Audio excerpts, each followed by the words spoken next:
ನಮಸ್ಕಾರ ಎಲ್ಲರಿಗೂ. ನಾನು ಡಾಕ್ಟರ್ ನಿತಿನ್ ಅಗರ್ವಾಲ್, ವಿಜಯಪುರ ಆಯುಷ್ ಆಸ್ಪತ್ರೆಯಿಂದ. ಇಂದು ವಿಟಮಿನ್ ಡಿ ಕೊರತೆಯಿಂದ ನಮ್ಗೆ ಏನು ತೊಂದರೆ ಆಗುತ್ತೆ ಅಂತ ನಾನು ಹೇಳ್ತೀನಿ. ಅದಕ್ಕೆ ಮುಂಚೆ ವಿಟಮಿನ್ ಡಿ ನಮಗೆ ಸಿಗೋದು ಆಹಾರದಿಂದಲ್ಲ, ಸೂರ್ಯನ ಕಿರಣದಿಂದ. ಆಹಾರದಲ್ಲಿ ವಿಟಮಿನ್ ಡಿ ತುಂಬ ಕಡಿಮೆ ಪ್ರಮಾಣದಲ್ಲಿ ಕೆಲವೊಂದು ಆಹಾರದಲ್ಲಿ ಅಷ್ಟೇ ಇರುತ್ತೆ. ಹಾಗಾಗಿ ಮುಖ್ಯವಾಗಿ ನಮಗೆ ಸ್ಕಿನ್ ಮುಖಾಂತರ, ನಮ್ಮ ಚರ್ಮದ ಮುಖಾಂತರ ಸೂರ್ಯಕಿರಣಗಳು ನಮ್ಮ ಚರ್ಮದ ಮೇಲೆ ಬಿದ್ದಾಗ ವಿಟಮಿನ್ ಡಿ ನಮ್ಮ ತಯಾರಾಗುತ್ತೆ. ಅದಕ್ಕೆ ಸ್ವಲ್ಪ ಸೂರ್ಯನ ಕಿರಣಿಗೆ ಬೆಳಗ್ಗೆ ಸ್ಕಿನ್ ಎಕ್ಸ್ಪೋಸರ್, ಚರ್ಮದಿಂದ ವಿಟಮಿನ್ ಡಿ ತಯಾರಾಗೋದಕ್ಕೆ ನೀವು ಸ್ವಲ್ಪ ಬೆಳಗ್ಗೆ ವಾಕ್ ಮಾಡ್ಬೋದು.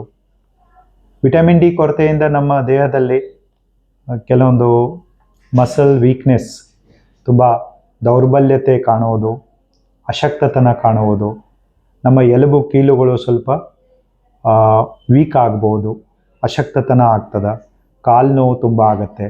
ಕೆಲವರಿಗೆ ಸರಿಯಾಗಿ ನಿದ್ದೆ ಬರೆಯುವುದಿಲ್ಲ, ಕೆಲವರಿಗೆ ಕೂದಲು ಉದುರುವುದು, ಇವೆಲ್ಲ ಲಕ್ಷಣಗಳು ವಿಟಮಿನ್ ಡಿ ಕಡಿಮೆ ಇರೋದ್ರಿಂದ ಆಗುತ್ತೆ.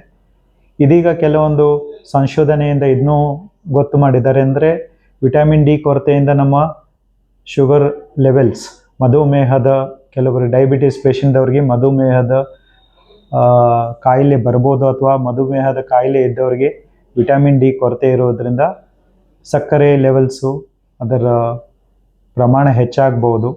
ಹಾಗಾಗಿ ಮಧುಮೇಹ ಇದ್ದವರು ವಿಟಮಿನ್ ಡಿ ಸಪ್ಲಿಮೆಂಟ್ಸನ್ನು ತಗೋಬೋದು. ವಿಟಮಿನ್ ಡಿ ಸಪ್ಲಿಮೆಂಟ್ಸನ್ನು ಯೂಶ್ವಲಿ ಫ್ಯಾಟಿ ಫುಡ್, ಸ್ವಲ್ಪ ಆಯಿಲದ ಫುಡ್ ಮುಖಾಂತರ ತಗೋಬೇಕು.